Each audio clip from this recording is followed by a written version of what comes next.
Olá, eu sou o pastor Joselito. Eu quero agradecer a você por você ter acessado ao nosso canal. Assista essa pregação e seja profundamente abençoado.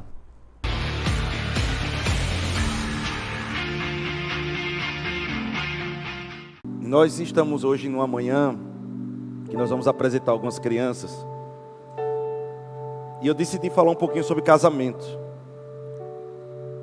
E eu não sei como é que será essa exposição da palavra, porque hoje nós estamos em um tempo tão complicado.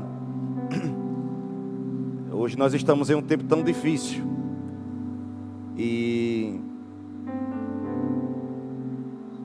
a igreja anglicana foi perguntado recentemente no último sínodo, chamado sínodo, que é uma reunião que tem na igreja anglicana, que é a igreja oficial da Inglaterra.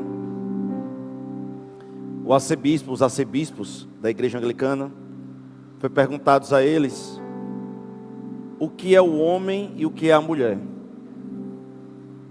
E eles disseram, eles passaram alguns dias juntos, unidos, para tentar descobrir e poder dar uma resposta a uma pergunta desse tempo: o que é o homem e o que é a mulher?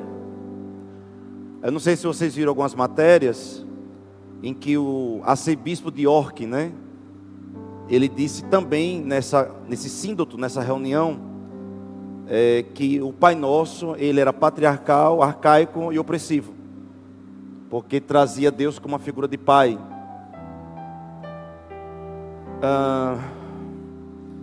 Na verdade, isso é uma tentativa da igreja da Inglaterra, que é uma igreja que tem algumas dificuldades de entender a sua forma de se organizar. Até para mim, como professor de história da igreja, até difícil explicar um pouco como é o perfil dela.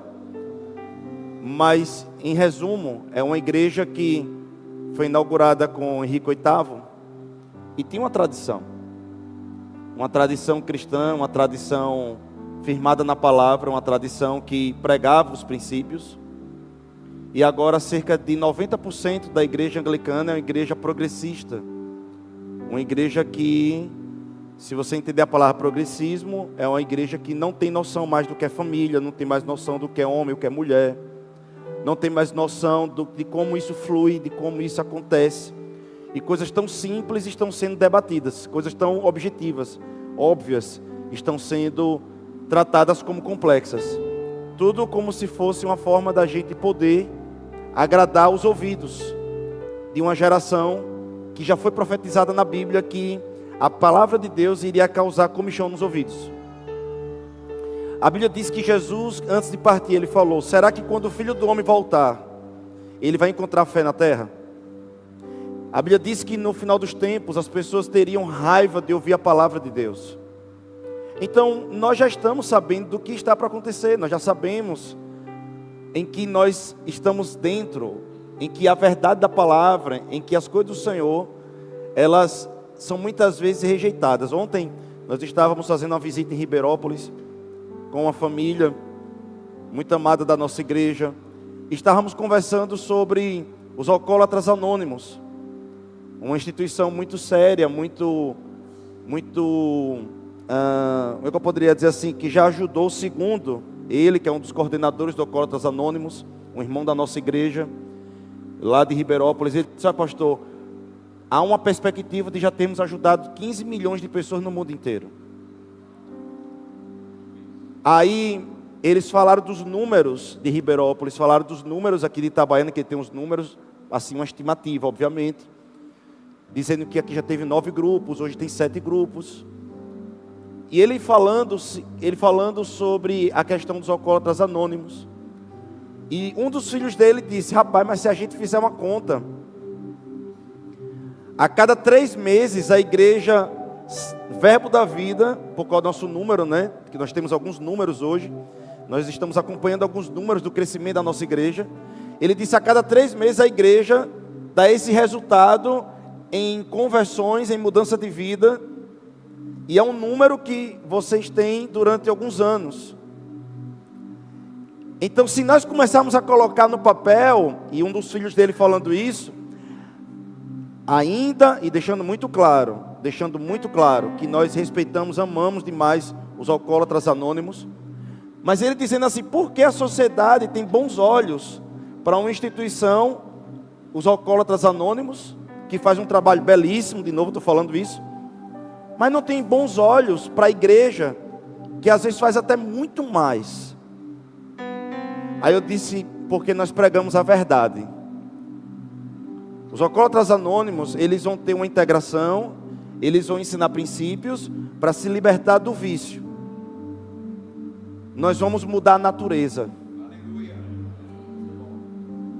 Não é só o vício que nós estamos preocupados na igreja.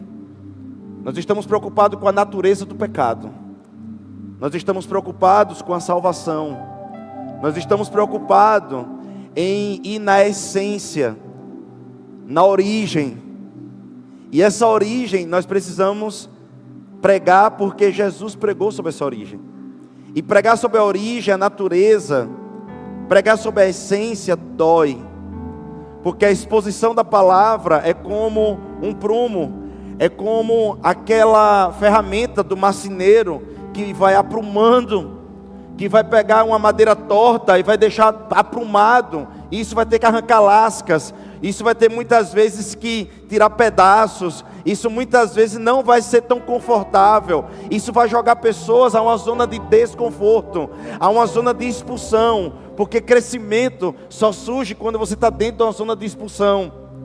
Não é o conforto somente, ou aquilo que nós queremos fazer que vai fazer a gente crescer. Muitas vezes o crescimento vai estar justamente aonde nós não queremos, ou que nós não queremos ouvir. E quando nós vamos falar sobre, sabe, apresentação de criança, não tem como a gente não falar de família. E vamos deixar muito claro, eu ainda com a minha esposa estamos num processo. Eu gosto muito que Luciano Subirá, um pregador muito sério, ele falou. Ele disse que só começou a pregar sobre criação de filho depois que os 2 filhos dele estavam criados. Ele disse que antes ele pregava como pastor. Ele como pastor ele pregava, mas pregava um pouco desconfortável. Mas ele começou de fato a pregar com mais ousadia depois que os filhos deles cresceram. E ele disse, bom, agora eu tenho autoridade para poder pregar sobre isso. Porque agora eu estou com, de fato, um resultado. Eu tenho um resultado daquilo que eu fiz, daquilo que nós construímos, daquilo que nós fizemos. Obviamente que muitas pessoas não têm escuta o que eu vou falar para vocês, não têm primeiro, o privilégio de nascer já conhecendo a palavra de Deus. Isso é o número 1. Número 2, de nascer conhecendo a palavra de Deus em uma família equilibrada. Porque muitas vezes os próprios pais estão buscando respostas. E a igreja não é um lugar para a condenação. A igreja não é um lugar para, como é que eu posso dizer assim, fazer com que as pessoas se saiam opressas, ou saiam se sentindo diminuídas ou menores. Muito pelo contrário. A começar de mim, como pai, eu me sinto necessitado todos os dias de ir para a cruz de Cristo. Eu me sinto necessitado todos os dias da graça de Deus para poder criar e conduzir o casamento. Ser casado não é fácil e criar filhos não é fácil. Quem disser que é fácil é mentira. Quem disser que é fácil, eu preciso de fato entender qual é o mistério. Alguém pode chegar para mim e dizer bem assim, pastor, como eu conheço alguns casais, eu sei que são sérios, eu nunca briguei com a minha esposa, mas esses 2 têm uma história de construção de gerações. Por exemplo, esse casal especificamente que eu estou falando, são 5, 6 gerações de famílias crentes, em que eles conhecem a palavra desde várias matrizes. Então tem um comportamento muito cheio de cercas e princípios que protegem eles. Um dos critérios que eles fazem no casamento é que quando começa a se irritar, eles param a conversa. Ele diz, pronto, eu já estou me irritando. Aí o outro diz, pronto, não está certo. Então depois a gente conversa. Então, eu ouvi eles várias vezes, eu posso pelo menos dizer uma coisa. Eles chegam perto. Eles chegam perto de brigar.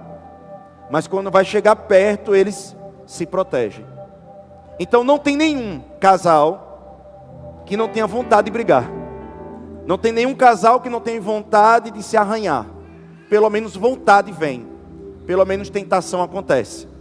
Porque eu estou falando de um casal, de centenas que eu conheço, que eu posso dizer que é um ou dois casais que eu conheço esse testemunho. O resto eu nunca vi. E eu perguntei muito para eles sobre isso. E eu sei que é verdade. Mas pelo menos eles foram sinceros em dizer que precisam de disciplina, de cuidados, para não entrar em briga, discussão, por assim dizer. Vocês estão entendendo o que eu estou falando? Pastor, por que o senhor começou falando sobre a igreja anglicana, sobre tudo isso? Porque eu vou falar um pouquinho sobre casamento, sobre criação de filho. E eu sei que o pessoal da lacração e o pessoal aí, né, que está muito oriçado com isso, se tem uma pregação que ninguém quer que a igreja pregue hoje é família. Se não quer que a gente pregue é criação de filho. Se tem uma coisa que as pessoas não querem que a gente faça, é exatamente isso. Então, eu vou começar a falar rapidamente um pouquinho sobre casamento, para depois entrar sobre criação de filho e podemos consagrar as crianças. Sabe, muitas vezes casamos por algum gatilho mental.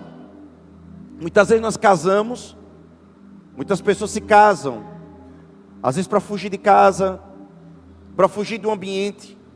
Tem pessoas que se casam por um conforto, acontece, se formos sinceros. Algumas pessoas acontece por isso. Tem pessoas que se casam porque achou outra pessoa bonita, beleza física, atração. A pessoa apresenta o que ela tem de melhor naquele primeiro momento, da sua beleza, da sua educação. Mas depois as contas começam a chegar, as botinas começam a chegar, os filhos começam a chegar. E parece que aquelas coisas primeiras são perdidas. Porque no lugar da beleza, nós temos que preservar a paciência. Existem coisas que começam também a entrar no casamento, que são as questões que vão se relativizando. Antes, talvez, nós defendíamos tanto algumas coisas no casamento, depois a gente vai permitindo que outras coisas vão entrando. E a gente vai dizendo assim, não, isso é besteira, isso é bobagem, isso é uma bobagem. Em Efésios 5:31, está escrito assim que o homem deixará a sua família, a mulher deixará a sua família. Eles vão se unir e vão se tornar uma só carne. Em Marcos 10:7, isso Paulo falando, já no Novo Testamento, o que é casamento? Porque algumas pessoas perguntam o que é casamento? Deixar pai e mãe, se unir e se tornar uma carne. Quando você entende se unir, ele está falando aqui da bênção de uma autoridade. Da bênção de uma autoridade. Então, o casal precisa sair da casa de pai e de mãe para criar identidade do casal. Tem muitos casais que se casam e ficam debaixo da cobertura de pai e de mãe. Eu não estou falando daqueles, querido, que teve, infelizmente, a situação de ter que cuidar de um pai, de uma mãe, em que o pai e a mãe, na verdade, passam a ficar debaixo da sua supervisão. É diferente. Tem famílias que têm que cuidar de um idoso com Alzheimer e coisas parecidas, ou depois de um acidente, um AVC, ou coisas desse tipo. Não estou falando sobre isso, mas eu estou dizendo de casais que não se separam do conforto da casa, ou se casam, ou se juntam, fazendo conta com as contas dos pais. E esse casal, Deus, Ele diz, Ele orienta, você quando for se casar, a primeira coisa que você tem que pensar, é que você tem que deixar pai e mãe. Não é abandonar o pai e a mãe, é deixar. Porque você precisa constituir uma nova família, e nessa nova família, você precisa ter a identidade do seu lar. E a identidade do seu lar é a junção de duas pessoas diferentes, com a orientação do Espírito Santo no meio. Eu vou provar isso para vocês. Não tem como duas pessoas totalmente, radicalmente diferentes se darem bem e criar uma boa identidade, segundo a Bíblia, sem a influência do Espírito Santo. E aí, em Marcos 10:7 diz: por isso deixará o homem a seu pai e mãe, e unir-se-á a sua mulher. Unir-se-á tem a ver com autoridade. No nosso caso, no Brasil, a autoridade para casar pessoas é o juiz civil, que muitas vezes confere ao pastor, ao padre ou ao sacerdote o casamento religioso com efeito civil, mas que outorga essa autoridade à igreja, não é a igreja no Brasil, é o juiz. E Deus, ele diz que a bênção desce pela autoridade, e nós entendemos como brasileiros, quer queira você estando ou não na Constituição Federal de 1988, mas nós entendemos como brasileiros que a autoridade é o juiz. Por isso que o pastor, o padre ou nenhum sacerdote pode casar qualquer pessoa se não passar antes pela autorização de um juiz. Esse casamento não existe. Esse casamento, ele não é casamento. Não, pastor, é uma união estável. Você falou muito bem, união estável. Sabe, queridos, eu queria falar algo para vocês nessa manhã, bem legal mesmo. Quando eu estudava direito, eu vi lá bem assim, que a família é constituída de homem e mulher. Na Constituição Federal está assim. A família é constituída, está me ouvindo nessa manhã? Porque algumas vezes a gente vai para alguns lugares e eu pergunto: vocês querem que eu pregue ou fale hoje como pastor ou como uma pessoa técnica? Então eu vou falar agora um pouquinho como técnico. A Constituição Federal diz que casamento é a união de um homem com uma mulher na presença de um juiz para a constituição da família, para a proteção do Estado. É assim que está lá. Se a gente juntar todos os artigos, eles vão dizer isso. Para a proteção do Estado. Eu dizia: como assim? Porque para mim proteção do Estado é o exército que vai proteger o Estado. É a polícia que vai proteger o Estado. Como assim a família? O Constituinte de 1988 entendeu que é a família que vai proteger o Estado. E sabe uma das coisas que os constituintes começaram a fazer? Conta. Vocês estão comigo nessa manhã aqui? Conta. Exemplo, naquele tempo de 88, para um aposentado, precisava de 3 jovens trabalhando. Então, a multiplicação, o crescimento demográfico de jovens é proteção do Estado. Porque se não tiver filhos, o Estado morre. E só faz filho. E só faz filho. Homem e mulher. É possível que vão me cancelar por dizer isso. Aleluia. Eu não estou falando de Bíblia, meu irmão. Eu estou falando de Estado. Eu estou falando de Constituição Federal do Brasil, que foi colocado no preâmbulo dele. No preâmbulo. Pega a Constituição Federal, está lá no preâmbulo. Nós, constituintes, debaixo do poder de Deus. Aleluia. Parece que ainda havia homens de bom senso naquele tempo. Eles disseram: ei, a conta não fecha. É por isso que, se você for para o Canadá hoje, você vai ter uma série de benefícios. Você veio da Inglaterra agora, tem 50 benefícios, não é isso? 50 benefícios lá na Inglaterra, para quem quiser ir para lá. É por isso que a Inglaterra está deixando de ser Inglaterra. É por isso que a França está deixando de ser França. Está se tornando países islâmicos, porque islâmicos fazem muito filho. Aleluia.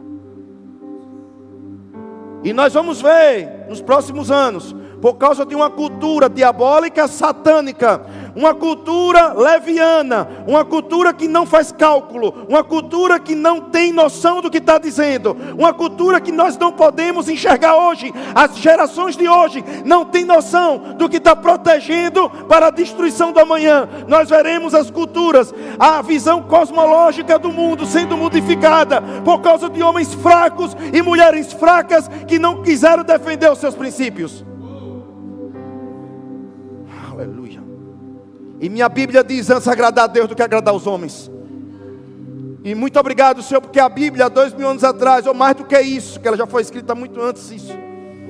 Quando começaram os primeiros escritos, por exemplo, ela já acertava lá bem antes. Coisas que parece que a gente vai ter que bater a cabeça para reconhecer Deus, o Senhor tinha razão. Espero eu que não seja tarde, ou se isso vier acontecer, Ele volte para nos levar antes disso. Porque, queridos, a Bíblia está deixando muito claro. E como eu estava falando para vocês, que união estável não é casamento. União estável é um contrato.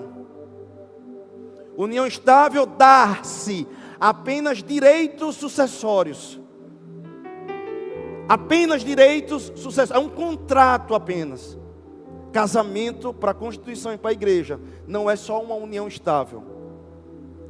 Não é só uma junção de um homem e uma mulher que fizeram sexo. É debaixo da bênção. A Bíblia deixa muito claro isso. Pastor, isso é retrógrado? Não importa se é retrógrado. O que importa é o que está certo e o que está na Bíblia. É por isso, querido, que nós precisamos entender que muitas bênçãos não chegam na nossa vida, porque nós estamos dando murro em ponta de faca. Nós queremos que Deus nos abençoe do nosso jeito e não do jeito que Ele mandou. É como se eu dissesse: Deus, se enquadre no meu mundo. Mas Deus não cabe numa igreja, Deus não cabe em um país, Deus não cabe nem dentro do céu, porque foi Ele mesmo que fez o céu. Ele não cabe em nada, porque Ele é criador de tudo. Então, como nós queremos que Deus venha caber nas nossas regras, quando foi Ele que criou as regras? Vocês estão comigo ainda nessa manhã? Amém. E Ele diz: e com sua mulher serão dois uma só carne. Ele está falando de sexo. Então é uma sequência. Deixar pai e mãe, se casar e fazer sexo. É isso que é a sequência bíblica. É essa sequência que acontece. Pastor, eu errei. Pastor, eu pequei. Amém, irmão. Ninguém pode apedrejar outra pessoa. E você tem um Redentor. A Bíblia diz que você pode chegar diante de Deus e dizer: Pai, me perdoe. Eu não sabia disso. Eu não tinha revelação sobre isso. E a pessoa, quantas pessoas entram na nossa igreja e achavam que união estável era casamento. Se aconselha com o pastor Marcelo, departamento de família, passa pelo discipulado, é ensinado sobre a bênção da aliança. Começa o casamento. E não só um papel, como alguns falam, mas começa a colocar a sério os princípios bíblicos de Deus. Agora, quando a gente vai para Mateus, capítulo 19, versículo 3 a 9, não vou ler tudo, é apenas para localizar você. A Bíblia vai falar que Jesus, ele vai ser inquirido. Os fariseus vão até Jesus e vão dizer: Jesus, e o divórcio? Foi Deus que deu o divórcio para Moisés. Quem criou o divórcio foi Deus. Como o Senhor explica isso, Jesus? Aí Jesus explica: Deus criou o divórcio como um remédio amargo. Não é com essas palavras, mas é o que ele quer dizer nessa passagem. Por causa da dureza do coração dos homens. O que ele está querendo dizer? Para um homem e uma mulher não se matar, para um homem e uma mulher não se destruírem, Deus teve que criar o divórcio. Mas o problema é que isso foi um paliativo. Deus teve que fazer isso como paliativo. Por exemplo, esse mundo decaído não é o plano A de Deus. O plano A era o Éden. É por isso que nós estamos indo para o paraíso, para o céu. Nós estamos voltando ao plano A de Deus. Vocês estão comigo ou não? Porque a Bíblia diz que Deus, ele cria propósitos, mas o homem faz planos. E a Bíblia diz que os planos dos homens muitas vezes parecem para a vida, mas dá em morte. O que eu quero dizer com isso é que Deus sempre está traçando: vamos por aqui, mas o homem não, é melhor por aqui. E aí quando o homem quebra a cara, Deus é tão bondoso que ele tem que criar uma estratégia de retorno, ou uma estratégia de proteção, porque Deus ele sempre vai estar de braços abertos, tentando alcançar o homem de algum jeito. E o divórcio foi uma forma de Deus dizer bem assim, para vocês não se matarem, por causa da dureza do coração. E a palavra dureza do coração, na Bíblia, está totalmente relacionada com uma coisa chamada orgulho. Você sabe qual é o problema do casamento? Orgulho. Eu vou repetir de novo. Você sabe qual é o problema do casamento? Orgulho.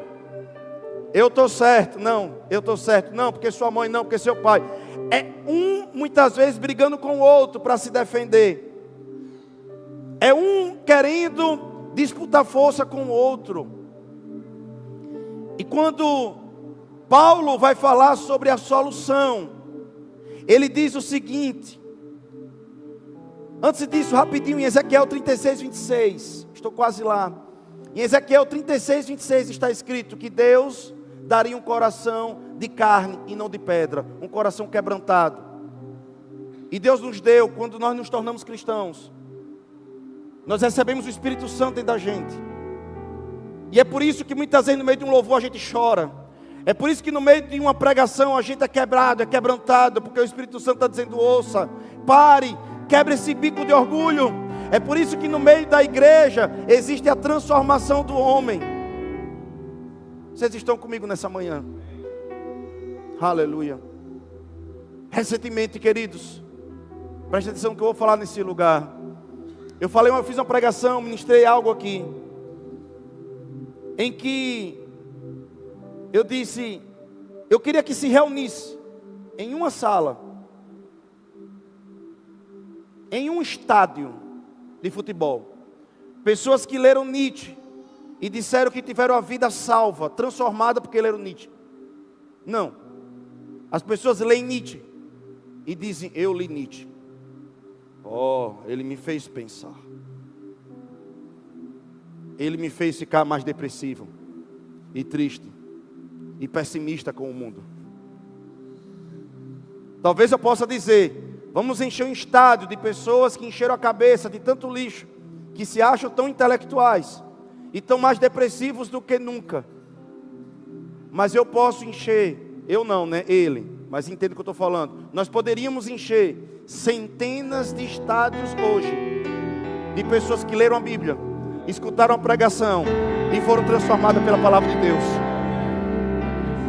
Somente esse livro, somente essa palavra pode transformar o homem. Os outros livros nos trazem conhecimento, intelectualidade e muitas vezes vaidade. É por isso que está na palavra de Deus o equilíbrio. É por isso que está na palavra de Deus a moderação. É por isso que está na palavra de Deus o quebrantamento. É por isso que a picareta para quebrar o coração do homem se chama Espírito Santo e a palavra. É a picareta para quebrar o coração. Quando dois bicudos se casam, quando dois bicudos, cabeça dura, um cabeção e uma cabeçona se casam, cheios de ideias, cheios de vontade, cheios de direção, é o Espírito Santo que diz, vamos por aqui. Nem você está certo, nem ela está certa, os dois estão errados, porque estão brigando. E Paulo chega a perguntar, como é que pode um machucar o outro, quando os dois são um só corpo? E ele começa a dizer em Efésios, aqui agora, do 5, do 18 ao 29, não vai dar para ler também, mas apenas para dizer a referência de onde eu estou tirando. De Efésios 5, do 18 ao 19, ele vai dizer que a mulher seja submissa ao marido, respeitando ele. Meu Deus, que agressão nos tempos do dia de hoje. Aí eu vejo eu vi já algumas abordagens de pessoas da igreja, né, na rua. Hoje dá para fazer muitas reportagens assim, né? E aí, o que é que você acha da mulher submissa? Aí as mulheres, isso é um absurdo, isso é uma opressão, isso é... Rapaz, a pessoa não consegue nem parar um segundo para escutar a palavra submissão. Não. Eu já quero sair com a bandeira. Parece que eu tenho uma bandeira. Eu li tudo sobre tudo, eu sei tudo sobre tudo. E as mulheres já metem logo o pé na porta e dizem, isso é opressivo, patriarcal, isso é machismo. Uma mulher submissa, ela não tem que ser sujeita. Ei, ei, ei, ei. Quem disse que submissão tem a ver com sujeição? Aí começam a aparecerem que sabem do que estão falando. É tão engraçado, porque quando a gente vai ficando mais sábios, a gente vai falando menos. E muitas vezes não dá vontade de falar nada. Né, seu João Bosco? Às vezes a gente só fica só vendo, e escutando, e só ouvindo. E como a gente vai ficando mais velho, a gente já sabe o resultado da história. Eu tive um chefe que disse assim: você vai ficar velho quando você já souber o resultado de cada história. Por quê? Porque você já viu aquilo tantas vezes. Aí você diz: eu já vi isso. Então se você está tendo essa sensação, você está ficando velho. Eu acho que eu tenho uns 200 anos. Porque eu já vi muitas histórias se repetindo. Aí as mulheres dizem: submissa, eu não quero ser submissa. Submissão. Se você tem uma missão, é porque você tem uma visão. Se você tem uma visão, é porque você tem um propósito. Se você está sob missão, é porque Deus deu um propósito que você descobriu, que você disse que vale a pena se juntar com outra pessoa e cumprir esse propósito. O problema é que casa dois cabeção para fazer sexo, para pagar as contas, para fugir de uma realidade às vezes, mas não para constituir um propósito. E a mulher que sabe o propósito da vida dela, dada por Deus, entende se o homem é um homem que está debaixo da inspiração divina ou não. Não, você não está aqui ainda não. Porque quando eu chego para minha esposa, eu digo assim: Dani, por mais que você não queira, por mais que você não goste, por mais que seja desconfortável para você, só me ouça. Você está dizendo que o certo é isso, isso e isso. Mas Deus já falou com a gente que nós temos que fazer isso, isso e isso. Então o certo é isso, isso e isso. E ela: é verdade. E ali ela não está gostando, mas ela entende que é o melhor. E ela se submete, porque sabe que alguém deu uma missão para mim, que eu estou passando para ela, e que ela sabe que tem toda uma lógica. E por mais que doa, ou vá tirar ela de uma zona de conforto, nós estamos juntos em um propósito. Não, eu não quero ser submissa. Então fica aleatória. Ah, eu não quero ser submissa. Então tem uma vida leve, leviana. Tem uma vida sem compromisso. Tem uma vida sem alianças. Tem uma vida sem profundidade e sem raiz. E hoje você tem e amanhã você não tem. Hoje você tem amigo, amanhã não tem. Hoje tem pessoas leais, amanhã você não tem. Porque todo mundo não presta. Não é que todo mundo não presta. Eu posso dizer para você que eu tenho muita gente que está ao meu lado que presta. E eu posso dizer que eu confiaria a minha vida na mão de muitas pessoas que estão ao meu redor.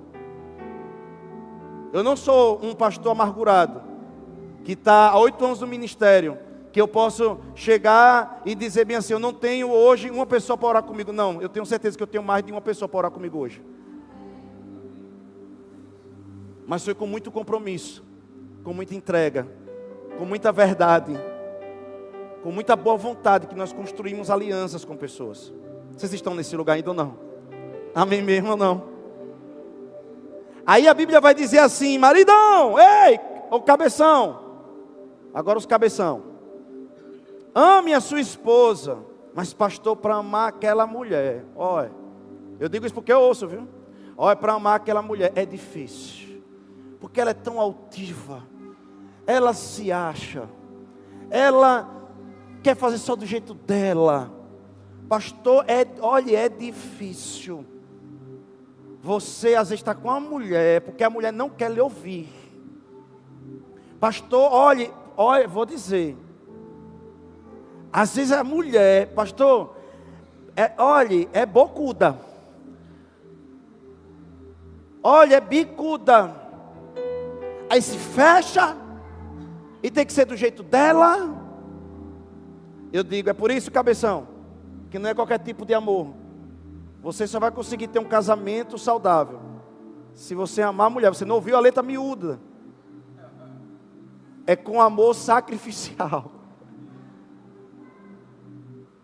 Às vezes vai ser sacrifício para o homem amar a mulher que está do seu lado. Os homens podem dar um amém aí? Saiba que vão dormir no sofá.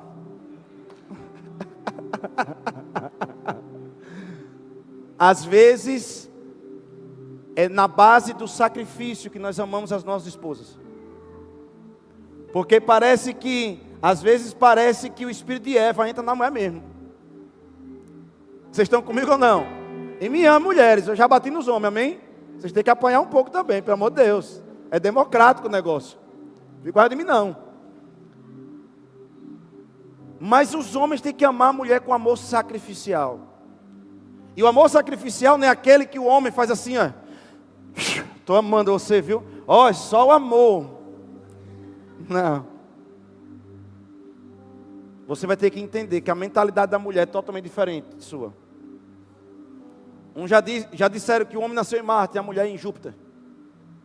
Né? Parece que os dois nasceram em dois planetas diferentes. E é verdade isso. E nós vamos ter que saber dialogar.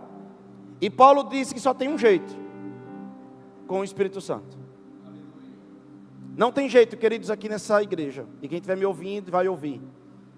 De você conduzir uma família sentado um dia. Pelo menos uma vez por semana.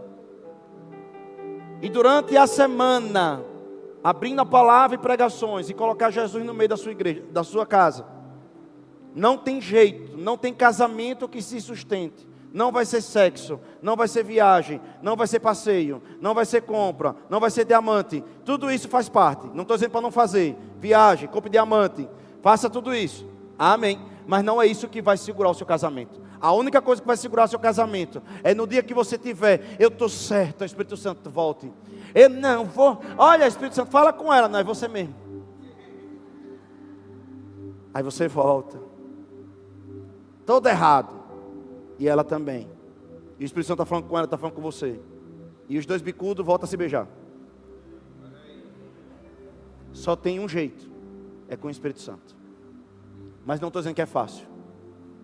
E sabe, irmãos, eu estou já finalizando minha pregação. E eu queria dizer uma coisa para você. Só para deixar muito claro nessa manhã. Talvez eu precisaria de mais tempo. Como o pastor Marcelo disse, eu daria um congresso. Não, crianças não nascem trans. O cara já vem numa voadora, né? Dias de hoje, olha. O cara já entra assim, olha. Não, crianças não nascem trans. De novo, não, crianças não nascem trans. Isso é uma consequência de dois pais que não tem noção nenhuma do que fala até e do que diz. Porque se é ideologia de gênero, toda ideologia é criada. Não, você não entendeu ainda. E toda ideologia é criada por aparelhos ideológicos. Está aí sociologia para poder ensinar isso. É o básico da sociologia. De que raio, por aí vai. Então se tem aparelhos ideológicos como televisão, amigos, mídia, TikTok, Instagram, Facebook. Nós estamos dentro de uma lavagem cerebral. Construindo sinapses. De matrizes ativas e passivas de construção de memória. E construindo em nós uma identidade através de uma ideologia que vem da palavra idem, que tem a palavra idem que é copiar. Então se alguém está defendendo ideologia de gênero, essa mesma pessoa está dizendo que ninguém nasce homoafetivo. A pessoa se torna. Porque toda ideologia é construída. Uma pessoa nasce, segundo a ciência, já provado, com TDAH. Pessoas nascem com síndrome de Down. Pessoas nascem negras. Nascem brancas. Nascem macho, fêmea. Tem pessoas que nascem autistas. Tem pessoas que nascem assim. Isso tudo bem. Mas ninguém nasce, por exemplo, com depressão. É um problema que é construído no transporte ou na reabsorção de serotonina. Pastor, que você está falando isso? Fique quieto, eu estou terminando. Ninguém nasce com depressão. a gente vai fundindo a nossa mente e vai prejudicando algumas sinapses. Ninguém nasce com depressão. Ninguém nasce com transtorno de ansiedade. Ninguém nasce. Tudo isso é construído através de sinapses. Ninguém nasce já com aptidões sexuais. Isso também são sinapses. Através de experiências, desejos. E o desejo vem de algo que é incutido, que é construído, que é normalizado, ou que é colocado, ou que é percebido. E eu não estou falando aqui, querido, presta atenção, por favor, me ame nessa manhã. Como eu sempre falo, eu conheço pessoas homoafetivas que têm mais caráter do que muitos pastores. Não estamos falando de caráter, estamos falando de pecado. E como pais cristãos, a primeira coisa que um pai e uma mãe tem que dar para uma criança é um casamento firmado na rocha. O maior presente que uma criança precisa, e me amem por favor nessa manhã, eu sei que muitos não tiveram, como eu falei aqui nessa pregação, a oportunidade de conhecer verdades antes. E como aquele que diz, pai, se eu soubesse disso antes, não teria tomado algumas atitudes.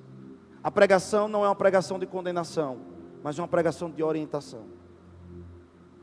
Tem pessoas que não tinham conhecimento da palavra, maturidade e a cooperação da outra pessoa para ter um casamento e precisaram se separar. Não é uma condenação. Eu entendo isso. E a essas pessoas que talvez que vão ter que criar uma criança só, a minha oração é que encontre um pai ou uma mãe ou uma pessoa que possa ajudar e que seja um presente de Deus. Existe todo dentro de mim uma vontade, uma boa vontade, mas eu quero dizer algo. Uma criança, o maior presente para uma criança não é um brinquedo. O maior presente para uma criança não é uma viagem. O maior presente para uma criança é um lar com um pai e uma mãe que se amam e estão pregando e vivendo a palavra de Deus. Esse é o maior presente.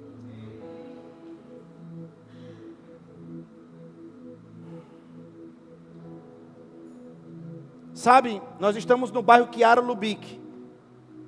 No bairro Chiara. E Chiara falava uma coisa. Pastor, você vai falar de Chiara no altar protestante? Vou. Chiara falava uma coisa. Eu escuto muitas coisas de Chiara. Chiara falava uma coisa, ela dizia assim: o maior amor que uma criança precisa receber não é o amor do pai para com ela, mas é o amor entre os pais.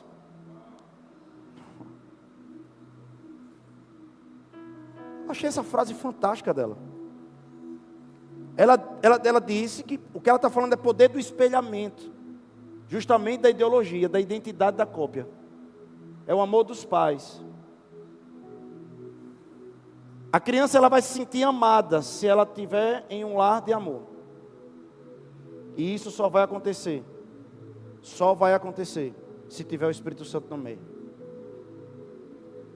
Vocês estão comigo nessa manhã? Vocês estão muito calados nessa manhã. Mas é um lar de amor. E só consegue isso com o Espírito Santo. E só consegue isso pela palavra. Se você não gosta de ouvir palavra, não vai ter revelação do Espírito Santo.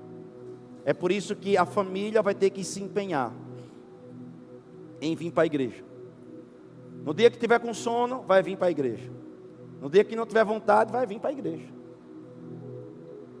No dia que não quiser vir para a igreja, vai vir para a igreja. É uma luta diária. Se não tiver esse hábito saudável de vir à igreja, receber a palavra e praticar a palavra, a sua casa não vai ter a influência do Espírito Santo. Porque a Bíblia diz que o Espírito Santo veio nesse tempo para dar testemunho da palavra de Deus. E o próprio Jesus diz: errais por não conhecer o poder, ou seja, o Espírito Santo, e a palavra de Deus. Então os dois trabalham juntos. Não tem como você ter o Espírito atuando com força na sua casa se desligar da igreja. E vou finalizar aqui agora, quero chamar um grupo de louvor. E eu só quero dizer uma coisa para vocês. Nós não acreditamos. Eu sei que vocês passaram por um treinamento, os pais, eu vou ler cada um deles. Pelo que está aqui são 9 crianças. Nós não acreditamos em um poder mágico. Às vezes, pela tradição, até católica, nós entendemos assim: bom, se os católicos eles batizam a criança, nós temos que apresentar a criança. Jesus foi apresentado, então Jesus, como foi apresentado, nós temos que apresentar nosso filho, como se fosse um ritual. Não é um ritual, porque, presta atenção no que eu estou dizendo para vocês, quase todos nós que fomos católicos, temos uma foto do dia do nosso batismo. Eu tenho uma foto do meu batismo, na igreja católica, e tenho uma foto da primeira comunhão também. Mas sabe, querido, se meus pais me levassem na igreja católica, no primeiro dia, e só depois, na primeira comunhão, e só depois na crisma, para confirmar o batismo, porque se precisa confirmar é porque não houve, né? Então, mas enfim. Aleluia. Então eu quero dizer uma coisa: o seu filho não terá um hábito de entender que a igreja é algo importante, de receber a palavra, estar em comunhão e receber a influência do Espírito Santo.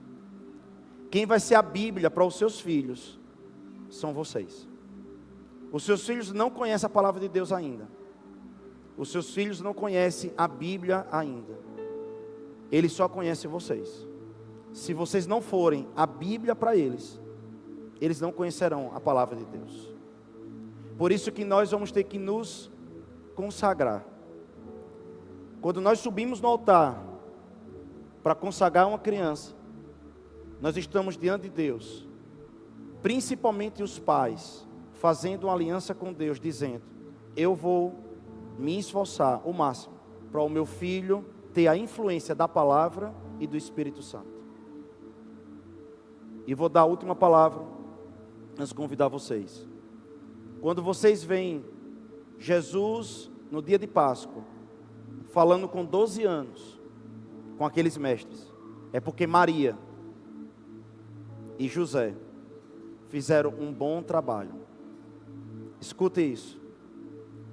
Durante 7 anos, Maria e José teve que levar Jesus na sinagoga da cidade deles, todas as semanas, para que Jesus pudesse ter o direito, naquele dia de Páscoa, falar com os seus mestres.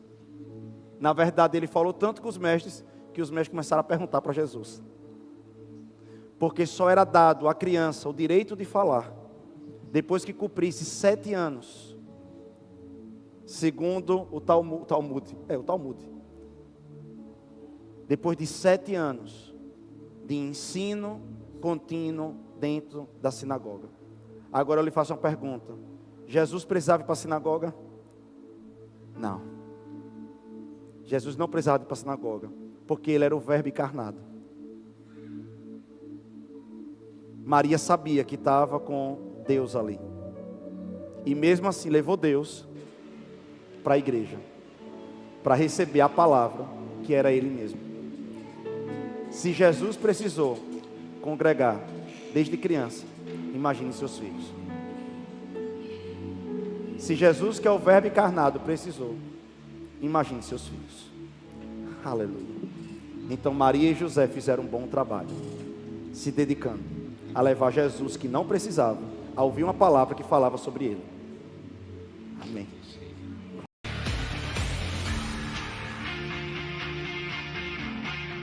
Eu espero que você tenha sido abençoado com essa pregação. Muito obrigado por você ter assistido. E eu lhe peço que você se inscreva no nosso canal. E também nos procure lá no Instagram, Joselito Rezende. Deus te abençoe.